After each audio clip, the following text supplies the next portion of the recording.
final step for those best ball teams to see if they advance to the Mega Money Finals is what happened this week in NFL Week 16. And we had some major performances that will have swung glory for some teams to make those finals. And we'll have some performances maybe that did not help those teams advance. But Shawn, we had a team, we talked about it last week, the Superflex team. We're going to hold it off, though, for a show later in the week. But spoiler alert, team absolutely smashed this week, even with Baker Mayfield being the one quarterback in that Superflex format. So we'll touch on some of the players as we go through today, but we'll talk a little bit more previewing our attempt in that, I believe it's a 33-man final, Shawn, to take down that $10,000 top prize over the FFPC. But lots of interesting games this week. The weather was a concern heading into it. Some of the games really affected by the weather. Some of the games not affected at all. And we've seen big fantasy football performances. How did you feel this week? And I'm going to start off by wishing Shawn a belated happy Christmas here. We're recording this on the 26th. We did record 2 shows last week back-to-back for the later in the week edition. Because we did that back-to-back, I completely slipped my mind to wish people a happy holiday season. So happy Christmas to those who celebrate. Happy holidays to those who don't. I hope you all have had a good weekend watching the NFL. Even my Green Bay Packers, Shawn, getting a W as they hunt down the playoff spots. How are you feeling after NFL Week 16? Of course, Monday Night Football, the only one left to roll this week. Yeah, you say hunt down those playoff spots. The Detroit Lions really epically collapsed this week in their battle of the big cats. Keep the Carolina Panthers alive as they try to win the AFC South. Chuba Hubbard, Deontay Foreman, even Blackshear getting in there for the touchdown. He likes to kind of spoil their massive lines by vulturing those scores. The Carolina Panthers now rolling after they replaced coaches midseason. Colm, the number one thing that jumped out to me this week is that the Denver Broncos should have also changed coaches midseason. You only needed a couple of games to know you'd made a massive mistake there. I'm a little surprised how those folks are still employed. It probably would also help their careers the sooner they're fired. If they'd been fired a week ago, you wouldn't have that Rams game on the ledger when you're seeking your next job. But yes, Colm, Merry Christmas observed to everyone who is lucky enough to have today off because of the way the Christmas calendar fell this year. Obviously, happy holidays to all of the listeners. So many great things to celebrate out there.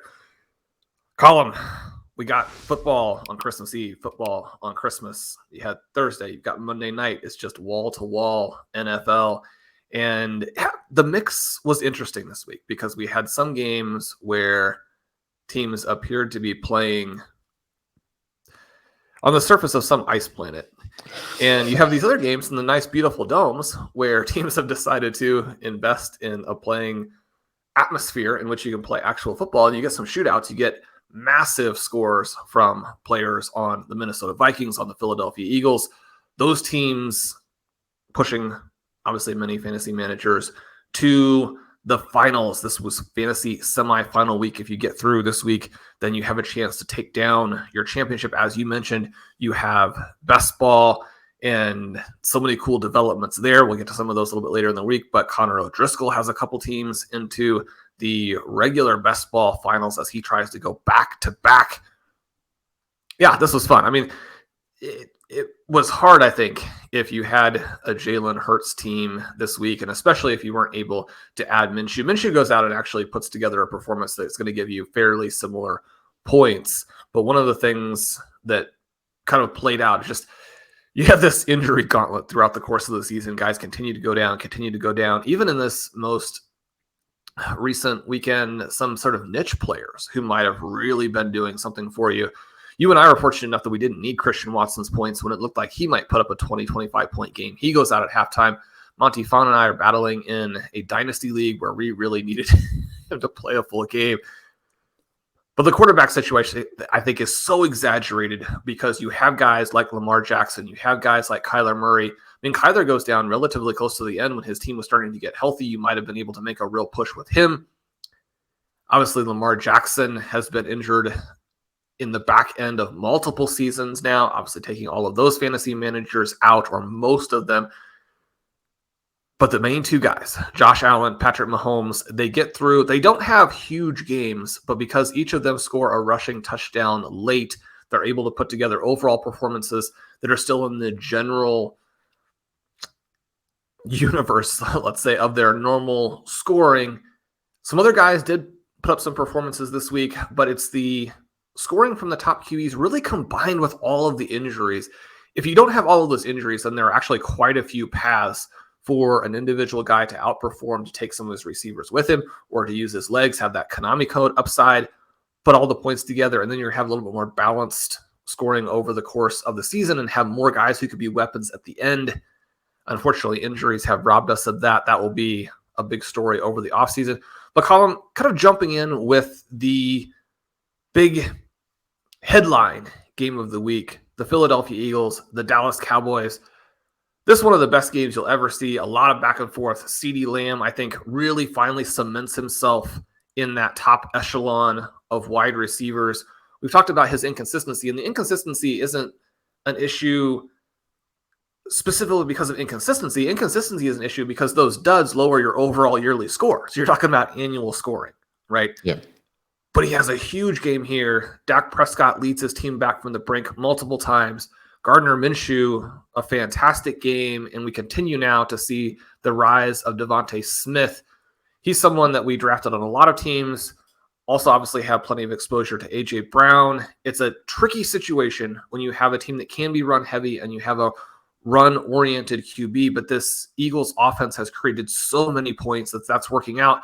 But the play specifically on talent has paid off now. You have Dallas Goedert come back in this game. I mean, he stole some targets very clearly from Brown and Smith, and so you have a little bit of that frustration if you're playing those two guys that, man, if we could just get it concentrated on two, we would be all set. Just give us two as opposed to three.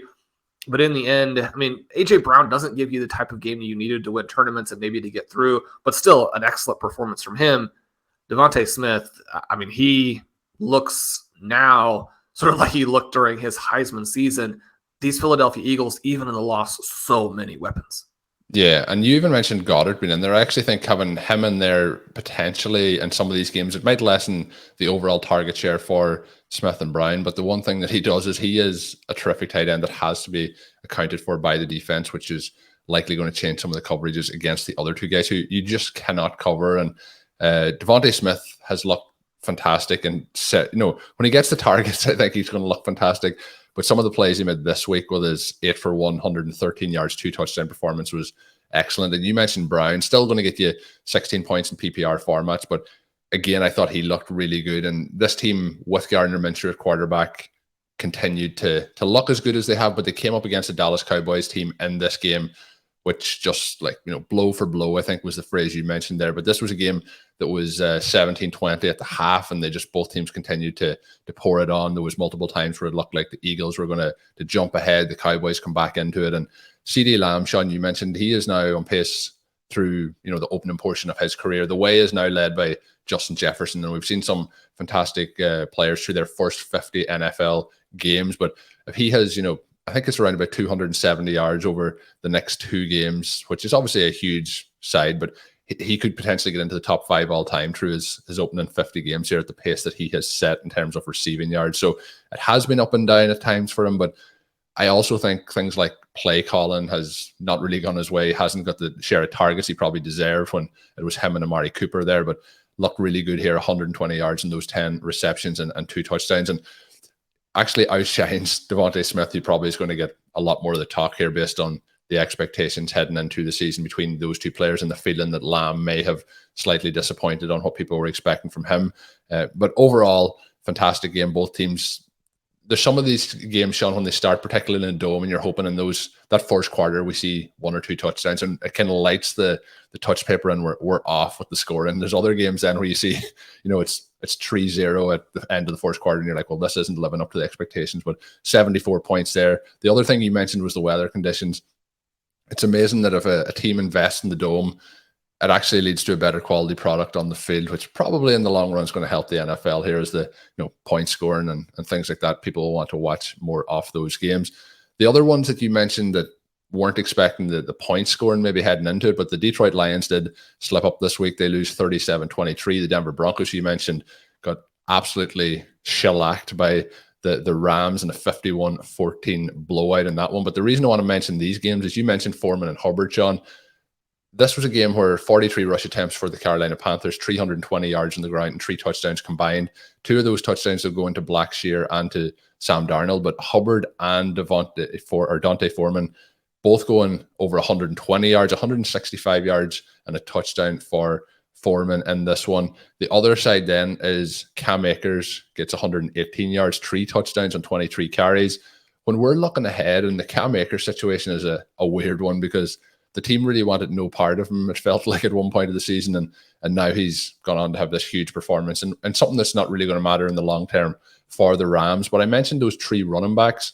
Obviously, the Panthers moved on and traded Christian McCaffrey, but is there any of those 3 guys that you think should be somewhat of a priority target heading into 2023 based on what we've seen in a couple of these late season games?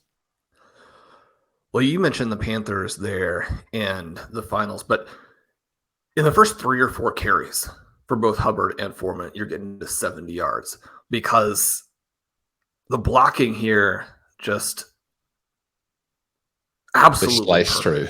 They were sliced through. Just the combination. And one of the things, if you go to the Advanced Stat Explorer at the team level one, you see that the Detroit Lions don't grade particularly well in most of the metrics. And yet from a fantasy perspective, they've been utterly dominant against the running back position over the last month to 6 games. It's one of the reasons why the teams going against them aren't going to look as good in the game level similarity projections, in the strength of schedule streamer. Those types of tools really emphasize the most recent stretch of approximately 6 games because those games are the most predictive going forward.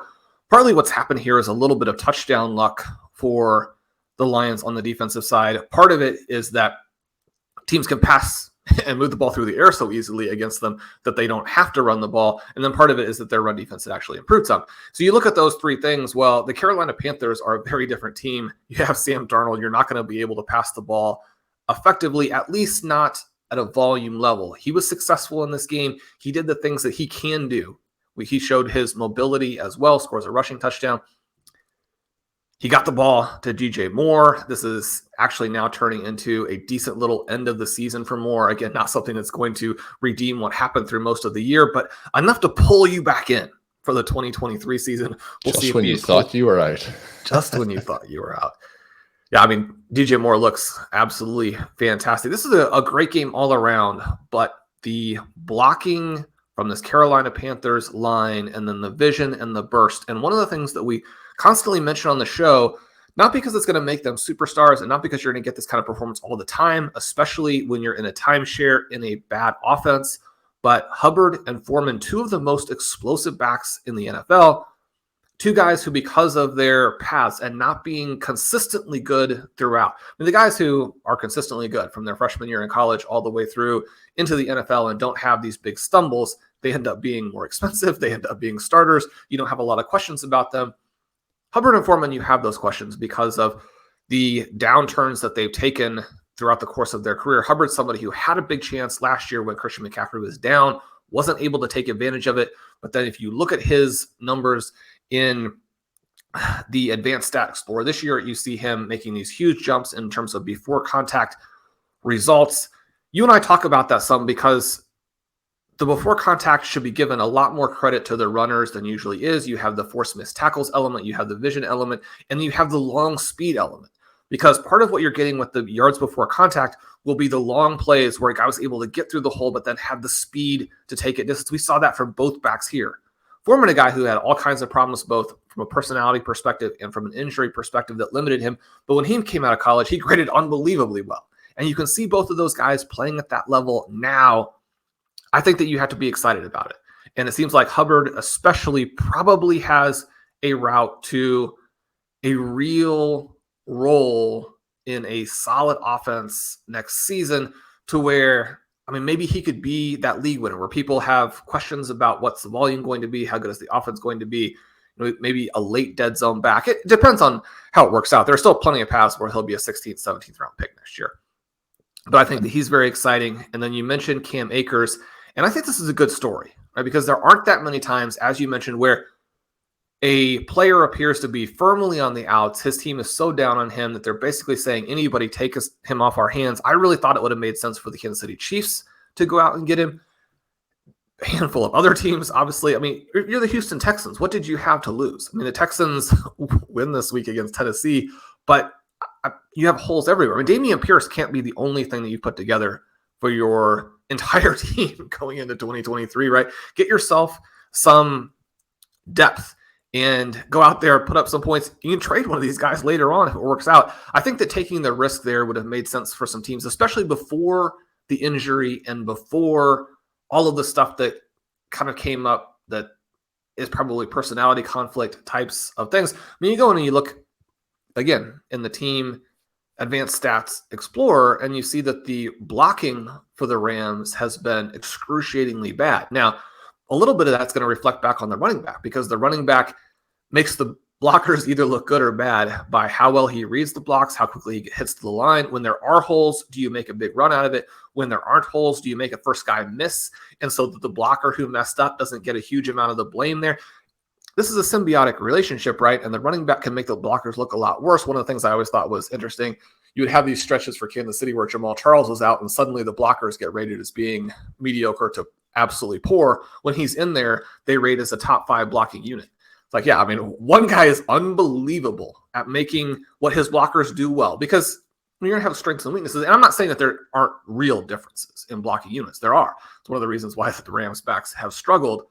But if you can make your guys look better, I mean, that helps in both directions.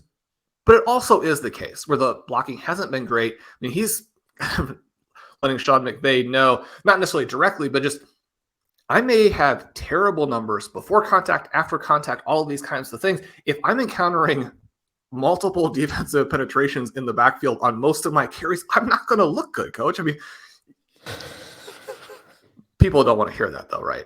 I mean, you have to have these guys pulling in one direction. He appears to have come back and is doing that. He has a little chance now, and he's getting back to looking like he looked before the injury. And unlike someone like Clyde Edwards-Helaire, who I don't think is a great buy low, in part because if the Chiefs have moved on from you, I mean, you're going to get another shot, but it's going to be in a bad situation. You start to, I mean, he's more or less Benjamin, so you start to take that route where you move from team to team, and you might get a little bit of a chance here and there.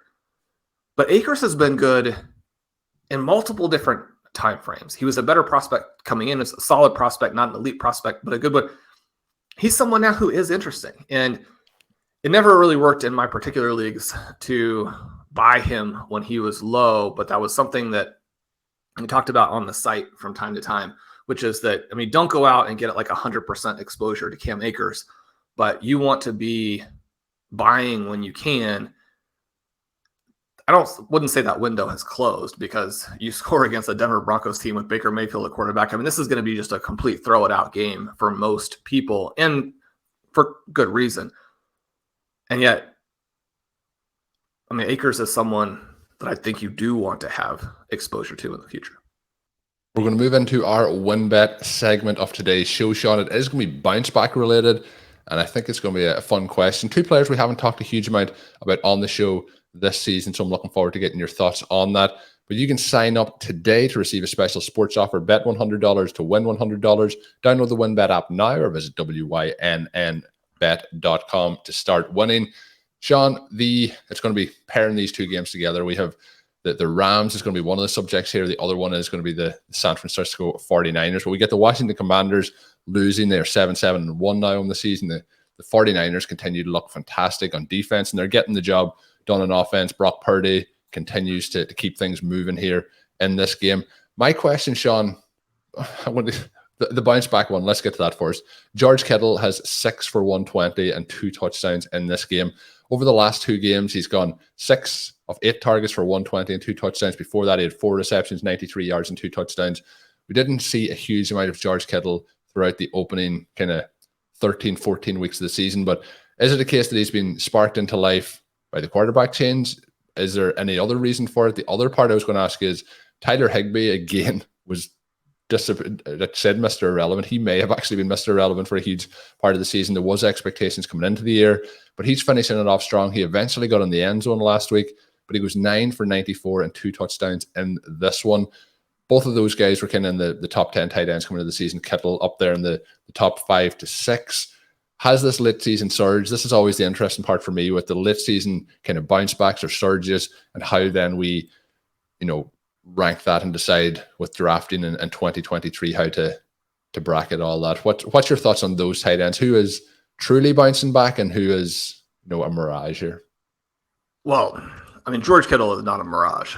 Whether or not he'll be able to take this kind of performance and make it par for the course again is a little bit different story. I think that the quarterback change has launched him, which I think is fantastic. You also have the absence of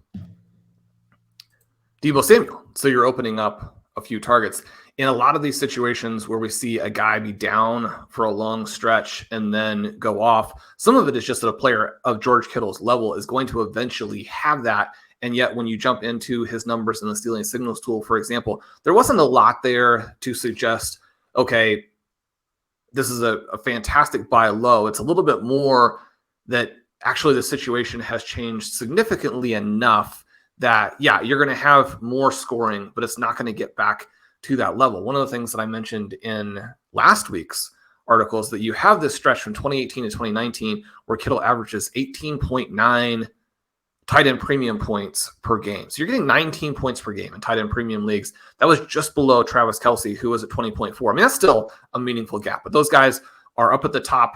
They are this tier by themselves. Travis Kelce, 4 years older, and Kittle actually had better numbers in terms of weighted opportunity.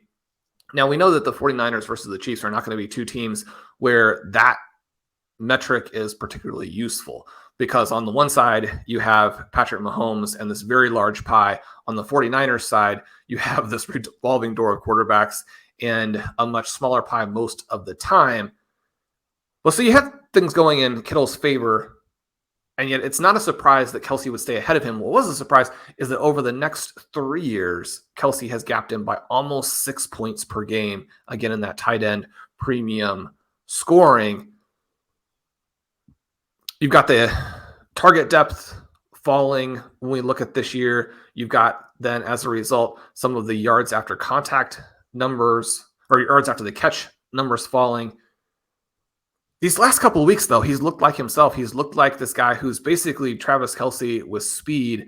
And there's really nobody in the NFL you prefer to have the ball in their hands when he's at 100% than Kittle. And this is a situation, too, where you kind of go back to the beginning of the season where he starts the year with the groin injury, misses a couple games, comes out, plays all right. But, he's not George Kittle. You also wonder how much of that was a nagging kind of thing and when he really got to 100%, because these very top players are able to play and play effectively when they're not 100%. We know that as you move through an NFL season, very few players are actually playing at 100%. But if you get closer to that, then especially for the stars, you start to get this separation, and it does matter. And so it's exciting to see him look good.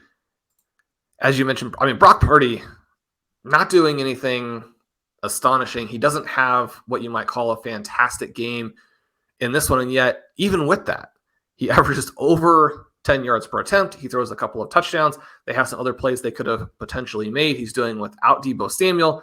In this one, Christian McCaffrey only catches 2 passes. This is a team that's firing on all cylinders, and now the play calling genius of Kyle Shanahan starting to come into play as well. You have a 71-yard touchdown run from Ray McLeod. They actually do let McCaffrey score at the end to kind of save his fantasy day a little bit. They're able to force Heineke out of the game. You know that the season has really gone pear-shaped for the Commanders when they're back to Carson Wentz, and he is jumping into a game.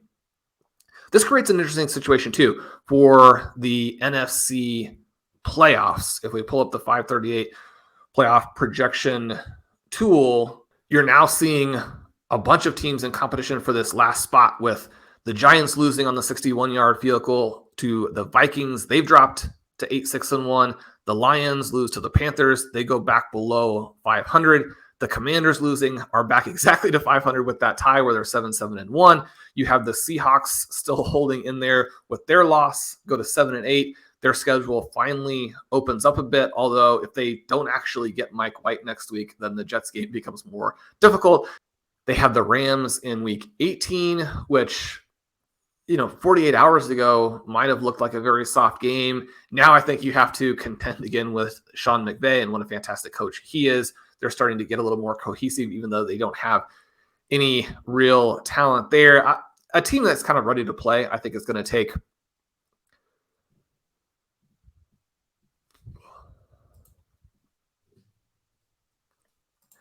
a team that's a little more ready to play. I think it's going to take Tyler Higbee out, make you go to the receivers. That'll make it a little bit more of a challenge. But the Seahawks path now, which if they could have gotten the upset of the Chiefs, they were non-competitive in that game. Unfortunately, they'd be in great shape. They're fighting for a final spot. And then you look at the Packers, they've moved up to 7-8. And to an extent, you could say control their own destiny. They have the Vikings. That'll be an interesting game. And then they finish out with the Detroit Lions. Both of those games at home, if they win both, they jump to a 90% likelihood of making the playoffs. This is a lot of fun to go through. Colm, you and I have talked about it on both of our Underdog Gauntlet shows, but trying to figure out who you can put at the end of those drafts, rounds 8, 9, and 10, that's a question that goes a long way to unlocking your first round advance. You're probably not counting on the players from those rounds to be in your Super Bowl lineup, but you have to be able to get there. And from that perspective, I think this is endlessly fascinating. And even though the teams that actually make the playoffs are probably not going to be that good, and there are going to be all these arguments about whether or not they deserve to be there, especially when you consider that the AFC South champion is going to be in, it's still fantastic from a reality viewer perspective where you have all of these teams fighting down the stretch. We're going to have that in the AFC as well. 2022, for the first 10 or so weeks, I feel didn't offer a great product. It wasn't a ton of fun compared to previous season. It's still the NFL. Obviously, we're very excited about that portion of it. But even this past week, where you again have some teams that are bordering on the completely and totally incompetent, you could argue that maybe there's some karmic value with what's going on there in Cleveland. You have Amari Cooper get wide open for the tying touchdown late. And I mean, you can criticize Amari Cooper, but I mean, he's playing in the ice and snow. You see his feet go out from under him. And by the time that he's able to kind of figure out where his body is again, he's completely uncovered, and it's a perfect pass in the end zone, and it bounces off of his chest. But it's hard to catch those passes in the chest when your feet are sliding super quick. I mean, think about the times you've fallen down in the driveway, right? Imagine trying to catch a touchdown pass as you're falling down in the driveway. It all happens pretty quickly. The Browns lose that sort of hilarious game to the Saints where we get Taysom Hill. Colm, I mean, this was a week for the hybrid non-quarterback, where we get Strevler for the Jets and Taysom Hill for the Saints as the only two guys that can move those offenses. Anyway, you have some of these games in the... It felt like at times we were getting like creative player people playing in the NFL this week. People wondering who these guys even were. Well, some very Frankenstein video game-ish types of profiles in. I think that's fun. I mean, it would have been great if we could have gotten a little bit stronger performance from Trace McSorley, because he's another guy with great athleticism. You're almost hoping that maybe will unlock some portions of the Arizona Cardinals offense. Spoiler alert, it didn't. The Sunday night game, James Conner a bit, but maybe not the best. So we have these weather games. If you're playing in the elements, that can be tricky. You also had some shootouts on the indoor side or the warm weather side that were fantastic. And the drama, the narratives, all of these storylines that we get to deal with, the fantasy scoring. I mean, it's tough, right? Because you continue to have injuries. We certainly have plenty of sympathy for people who lost Jalen Hurts. And you think about, I mean, you look through the best ball teams, even the ones that have made it, and they've got some star players on there. I mean, our team has Breece Hall. There are other teams that have guys like Javonte Williams. And you're thinking to yourself, well, as I'm going for the big prize here, if I had a Javonte Williams, well, I mean, who knows? The Denver Broncos haven't been a great scoring environment. But you have that, and yet the big picture is that Christmas and the holiday season, we got some fantastic games, and I don't think we could ask for too much more. Yeah, the last 6 weeks were definitely much more enjoyable than the first 10, I think, in terms of the excitement you have week 1, week 2, the bounce backs might happen in that, and then the scoring stayed low. But we have had some really, really good weeks. 3 of the last 4 weeks I've enjoyed a lot. And you're obviously going to enjoy it more when your teams are putting up points. But, when the NFL teams are putting up points, there's more likely that's going to reflect in your scoring lineups. Shawn, you mentioned the good environments. We're going to get to some of those in a second, but the Commanders game was a little bit weird where you mentioned the quarterback change, but we do get Terry McLaurin, Jahan Dotson, and Curtis Samuel all getting touchdowns, both McLaurin and Jahan Dotson getting 77 and 76 yards respectively, and then we get Curtis Samuel with 52 yards. So a really weird environment where the quarterbacks get switched, but they're still receiving production there. But there's just so many questions around the Washington Commanders. I think that's something that we're going to have to continue to dig into in the offseason to see how things shake out there. I think there could be a number of different moving pieces to have. Well, and Dotson had another long catch that was wiped out by penalty. This is a team, when you look at that trio that you just mentioned, where if they had a real quarterback, you're starting to talk about an offense, maybe not quite to the extent of the Philadelphia Eagles. I mean, A.J. Brown, DeVonta Smith, Dallas Goedert, those guys are just absolute stars. But the Washington Commanders have an embarrassment of riches at the skill positions. The fact that they're not one of the higher scoring teams in football, again, is an indictment of the quarterback play. Yeah, and I think one of the, I feel like they've overachieved and I feel like they're going to come back to the pack, but I think the reason they have overachieved is because some of those players are legitimately special talents, like Dotson. We've seen him make big plays. McLaurin, somebody I've always liked as a player, even though I wasn't drafting him this year that much based on his situation in Washington with the quarterbacks. But it's going to be interesting to see if they do make some moves here at quarterback and don't try and maybe go for the veteran like Carson Wentz and trade what they did to get that to happen. But the other one that you mentioned was the Chiefs and the Seahawks. A little bit of a weird game. Nothing major of note for me in this to really dive into, other than the Seahawks struggled outside off DK Metcalf in that one. But the one I wanted to get to was the Buffalo Bills. You mentioned some of the blocking earlier for the Panthers. The big takeaway in this was the run game for the Chiefs really ran all over the Chicago Bears. They have 254 combined rushing attempts, 3 rushing touchdowns, one of those going to Devin Singletary, one of them going to James Cook, one of them going to Josh Allen, and both Singletary and Cook. Well, Cook didn't hit the 100 yards rushing, but 99 for him, 106 for Singletary. So they pretty much just destroyed the Bears on the ground. And that was a game where they were going to have to do that based on the weather conditions.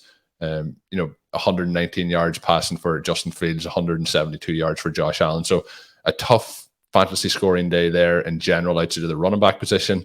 But the game, Shawn, that you mentioned being indoors and didn't have the points total maybe some people were hoping for, but it still produced a lot of fantasy goodness. That was the Minnesota Vikings and the New York Giants. The Giants losing this one, as you mentioned. The other thing I wanted to touch on there that you were mentioning about the excitement for this last couple of weeks for the fantasy playoffs and the wild card spots. Obviously, the NFL added the extra spot. I believe it was last season that came in. But for a team like the Packers in the old format would have been done and dusted. And because of the extra game and because of the extra team, it kind of gives you that little bit of fight. So it makes it interesting with these playoff predicaments. This is exactly what the NFL would have been hoping for when they made that choice. But this was one, Shawn, Kirk Cousins, 299 yards passing, 3 touchdowns. But the concentration of targets is something we talk about. We mentioned it with the Philadelphia Eagles earlier, but in this one, we get 16 targets for Justin Jefferson. We get 16 targets for Hawkinson. And then Adam Thielen is the next closest with 5 targets. Those guys both over 100 yards, 12 receptions, 133 receiving yards, 1 touchdown for Justin Jefferson. Hawkinson, 13 for 109 and 2 touchdowns. A monster day for him. Since the trade happened, Shawn, he is getting the second highest target share behind Justin Jefferson, second highest points per game behind Justin Jefferson. That is no shame to be behind Justin Jefferson. He has been superbly productive over that stretch now with the Minnesota Vikings. And we obviously drafted a lot of Hawkinson heading into the season, and we weren't expecting him to be with the Vikings, but it's working out quite well since that switch happened. The other side of things, the concentration was high as well. Richie James gets 12 targets. Isaiah Hodgins gets 11. Saquon Barkley gets 10, receiving 8 of those for 49 yards. Barkley also has 84 rushing yards and 1 touchdown in this game. But Looking at it, obviously we get Jefferson on pace to be one of the best NFL wide receivers of all time, leading most categories through this portion of his career so far. Hawkinson, huge leap in production, as I mentioned, over the last couple of weeks. Thoughts on those two guys? I think we've probably said it all before, Shawn, on those two particular players. But my question on the other side is there anything at all long-term with Richie James or Isaiah Hodgins? I would imagine not with James, but Hodgins has had some interesting games here recently. Yeah, Hodgins looks very good. And you start to get to the point where you're drawing this number of targets, you're scoring some touchdowns, you're helping your team really move the ball. And you consider what Daniel Jones is doing. He, for me, is probably the most interesting quarterback for the offseason, because if the Giants fully commit to him, make him the centerpiece, put some weapons around him, then he's going to be one of these interesting guys where long-term, he's going to start giving you 22, 23, 24 points per game, and probably at least in the early portion of that, maybe even the first 3 years, but I would definitely think the first couple of years is still going to be priced as though he's Daniel Jones with all the risks inherent in that. And so a potential league winner for you and someone capable of spike games that are really interesting. I mean, you have a game here where he throws 42 times, over 330 yards, gets a passing touchdown. He rushes for 34 yards, and he's doing it where his targets are exactly to those guys that you mentioned. Now, I think that Hodgins can stick around as a third, fourth receiver type of option. They have Wan'Dale Robinson, who hopefully will give them that sort of underneath and after the catch threat, assuming that his rehab goes okay. There's a lot to still happen before he's able to play successfully again. But I would argue that even though they used a pretty early pick on Robinson, and that was one of the questions about that selection, obviously you had a game this last week where Tyquan Thornton fails to make a long catch that would have really helped the Patriots. Then he has a play at the end of the game where really not his fault, the ball underthrown. You can see what he's doing, an interesting guy, but you tend to have that comparison of Pickens to Thornton to Pierce to Sky Moore, because those guys all go in a little group there. But ahead of them is Robinson. He needs to be a guy based on how the Giants see their offense developing and what they invested in him, who comes back and makes a contribution. I think you need to add two guys, right? I mean, you need two playmakers ahead of this for this offense to really work. And they're going to hope that Daniel Bellinger can develop. He's someone who wasn't a big-time prospect, but has really good athleticism and has flashed at times for them. Now, he does in many ways lose the game for him. His fumble, a crucial, critical moment in the game when the game swings. But if you add two guys onto this team and you say, well, I mean, if you add two stars to almost any team, it's going to help the quarterback. And that's true. And especially the teams who haven't done any of that, they need to do it. It's one of the reasons why we have the have-nots out there. But I love what Daniel Jones is doing. It'll be interesting to see if they don't commit to him, if somebody else does, and if he gets the support there. I mean, one of the things that you get with a Carson Wentz, for example, is he does get to move to some different teams who have playmakers. You get Daniel Jones onto a team like that, a team like Washington, for example. We don't expect that to happen, obviously, but I still think the sky is the limit for him. You mentioned on the Minnesota side. We'll get to that a little bit more when we discuss our Superflex team. Jefferson, Hawkinson, both on there. I think the thing that jumped out to me this week is that I still kind of struggle to understand that trade from the Lions' perspective. This is a game in part because they get behind and way behind early, and so it's going to be much more of a passing script. You have a game here where Jamal Williams, thankfully for all of us, only carries the ball 7 times, but he gains 11 yards. Again, you take those 7 plays out, give them to DeAndre Swift, just add 7 more attempts for Jared Goff and get him to 50. But he throws for 355 yards, throws 3 touchdowns. He, again, doesn't throw a pick, a couple of sacks only, despite this script. Jared Goff doing a lot of very, very positive things, and they do have some guys out there. Again, DJ Chark's starting to emerge now as he gets further away from the injuries that limited him a little bit in the midseason. You have Amon-Ra with a solid game, despite sort of an underperformance for 13 targets. You get those 13 targets as a fantasy manager, you're hoping for more than the 76 yards. But I mean, you're having to go to Khalif Raymond, to Josh Reynolds, to the no-name tight ends. Jamison Williams, not there yet. We've watched him get open for a deep touchdown miss. I mean, that was really the worst pass of the season last week when Goff missed him for the touchdown. But he's not ready to really contribute, only gets the one target in this one. If you add a TJ Hawkinson back onto this team, then not only are they blitzing toward the playoffs, but the long-term future is set in a way that is just, I mean, so perfect. I mean, you have yourself, again, the overall contribution from a Hawkinson, especially when you consider things like the blocking. I mean, he's an all-around tight end, but not the level of a Kittle or a Kelsey. But if you can take someone in that next tier, if you can get yourself a Goddard, a player of that level, it rounds out your offense in such a beautiful way. I think it was a mistake to trade him, especially, again, because they didn't get that much. And especially when you look at how it has evolved since. That was a portion we talked a few weeks ago about the winning run that the Lions had been on. Obviously, the trade, it wasn't looking at that point like they were heading towards the playoffs. And now what they would give to have him in there to try and help them push them over the line here and make that little bit of a, maybe not a playoff run in the playoffs, but to get in there would be a big achievement for the Detroit Lions based on how they have been in the last decade or so. Shawn, 2 games to go to. Speaking of the playoffs, and I'm going to jump in here. The Packers are now 7-8 on the season. They win 26-20 against the Miami Dolphins. This was a game where I thought the Packers, like we talked last week about the playoff possibilities, I did not really think that they were going to win this game. You know, in my realistic brain, my fan brain wanted me to say that, like, in my heart, they were going to win this one, but it didn't look for a majority of this game like they were going to win. They have a big kickoff return, which they can't capitalize on, go for a field goal. But as this game goes along, the Miami Dolphins are kind of playing really good football, playing good passing attempts. They're making big chunks in the run game, very similar to what you mentioned earlier with the Panthers. They are just gashing through this Packers defense on that opening drive.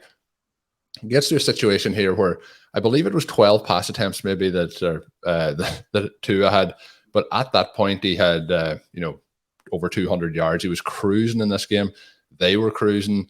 We get a game where Tyreek Hill has 4 catches, 103 yards. We get Jalen Waddle 5 for 143 and a touchdown, and one of those being a 84-yard touchdown, the second score of the game for the Dolphins. But then all of a sudden this game changed. So we don't really get anything from a fantasy perspective from the Packers at all. Christian Watson goes out injured in this game. We'll see if he's healthy for this upcoming week. But Tua turns the ball over 3 times later in the game. They have a fumble as well from Raheem Mostert. And the Packers end up coming away here with a victory in a game that probably they should not have won, and it did not look like they were going to win halfway through. The big story here, though, was Jalen Waddle and how fantastic he looked in this game. But it was like the tap turned off, Shawn, in this one. It's 20-13 at the half. And even heading into halftime, it looked like it potentially was going to be 27-10 before the first turnover here for the Miami Dolphins. So the Packers win, no points at all for the Dolphins in the second half. They have turned into a little bit of a Jekyll and Hyde team at times this season. And for a team that looked to be coasting towards the playoffs and challenging the Bills for that division, they are now 8-7 on the season. The big thing to check here, I guess, is Jalen Waddle, Tyreek Hill. Again, a bit like we mentioned with the Vikings, both fantastic, but surprising that as good as they done in this game, they combined for those 9 receptions, 246 yards and a touchdown. They only get 12 targets. So the game plan obviously switched, and Tua in that second half really struggled with those 3 interceptions. He did. And I just, with the Blitzkrieg offense there, you're expecting them to be able to keep it going. One of the elements other here, note to say is this is a Packers defense that I mentioned on a few shows recently. They have not been able to stop teams, particularly on third down. And the way that first half was going, it's just baffled me that they put up no points in the second half. Yeah, and I mean, Tua averages almost twice as many yards per attempt as Aaron Rodgers. When you have all of those explosive plays, you're able to score fast, and I mean, perhaps it encourages you to be a little more aggressive than you really should be. This is a quick strike offense. One of the things with Tua is that he gets rid of the ball very, very quickly. The time to throw among the league leaders. You can see that his pre-snap reads and his early anticipation is fantastic. It's one of the reasons why he gets the ball out to the guys and lets them catch and then run after the catch to make some of these big gains.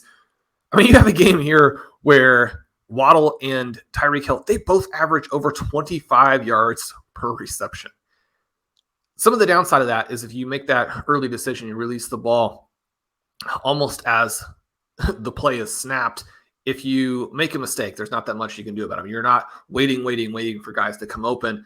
The difference between watching Tua play and watching Russell Wilson play, who simply will not take the open guys early in the routes, night and day. And there are going to be strengths and weaknesses to both.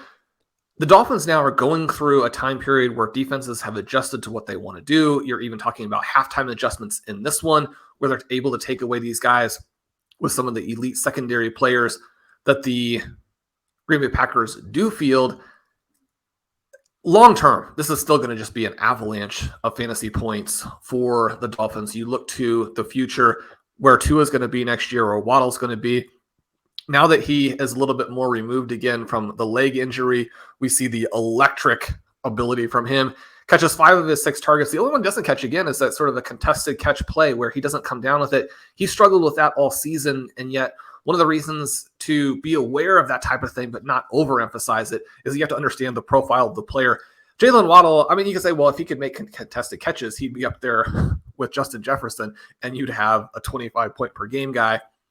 He's still going to be a clear-cut wide receiver 1, even with that element not in his game. But yeah, this is a huge win for the Packers, especially when you consider that a lot of things did go wrong in the passing game. Christian Watson getting open at will in the first half, has a touchdown and falls down on the play. So that unfortunate if you needed a few more Christian Watson points. They're not. He also had a real overthrow by Rodgers on a deep pass on 4th down, where it would have been I think it would have been like a 46-yard touchdown, but bad throw by Rodgers there when he was wide open. You have a similar situation with Allen Lazard where he's open on a couple plays and Rodgers gets the ball to him late, shows some frustration. He catches only 5 of his 11 targets. He is the focal point in this offense when Watson is out. You had Romeo Doubs come back, catch 3 of his 6 targets, and have some both good and bad moments in the game there. You don't really have either of the running backs involved in the receiving game in this one, as we've had recently. A frustrating performance, I think, for Aaron Jones, too, when you think about his athleticism, explosiveness, the big plays he's been able to make, to lose some really high-value touches to A.J. Dillon, to be out-carried 11-6, not get that goal line score. Dillon managers happy with this one. Aaron Jones fans disappointed, but it's a huge reality win for the Green Bay Packers. And I do think that final playoff spot is going to come down to Packers-Lions in Week 18. There'll be plenty to still be interested in once the fantasy season is over. Similarly, on the Miami side, they continue to lose, and yet their playoff odds remain very solid. Even if they lose next week at the Patriots, and the Patriots undergoing quite a bit of adversity, and yet even with the loss, I think they have to be really pretty excited about the comeback and the chance to win. I mean, they had the Bengals there if Ramondre Stevenson doesn't fumble at the end. And I mean, the Bengals right now are the best team in football. So from that perspective, they've got to be encouraged. They get the home game against the Dolphins, a huge game for those two teams. Even if the Dolphins lose, if they win the following week against the Jets, who are in this quarterback nightmarish landscape, they should be in. Their playoff odds would jump back to 80+% in that scenario. So when you're looking at some of these contests that are early playoff contests and might fill before people really know exactly how those final playoff spots are going to be portioned out, Dolphins, the team to be looking at, and their team to be looking at, obviously, the Los Angeles Chargers, who will play tonight. Yeah, so Shawn mentioned there the Patriots, they do not score in the first half. They do come back in the second half. It's 22-0 at halftime. No points for the Cincinnati Bengals in the second half, a bit like a flip of the script, and it finishes up 22-18. So the fumble there at the end costing the Patriots a potential chance to go in and win, and it kind of almost was a similar flip script of their game with the Raiders the week before, in which both teams decided to score in different halves. But interesting result. We are going to talk about T. Higgins because he is part of that Superflex team on the Superflex show later this week. A really highlight touchdown catch in this one where there's a deflected ball for the touchdown on a deep pass from Mac Jones, but nothing else of huge talking points. I guess Trenton Irwin has 2 touchdowns in this game on 3 receptions for 45 yards, but not somebody I'm assuming is in a huge amount of lineups out there. And nearly has a third. Yeah, and there is a third, and pretty incredible game from him from that perspective. But Shawn, you also mentioned the Aaron Jones note there. Jones did come into this game banged up, and I think that injury is a little bit more maybe than the team and he is letting on. He did have to get some treatment during this one before coming back in. So we'll see his status ahead of this upcoming week as well. But I teased it there. We are going to be back for more shows this week. We'll have our regular 3 podcasts. We'll check back in for the Tuesday edition as it drops. This one obviously a little bit later than normal with the holidays. We will be dropping those podcasts throughout the week. And of course, until we are back, have a good one.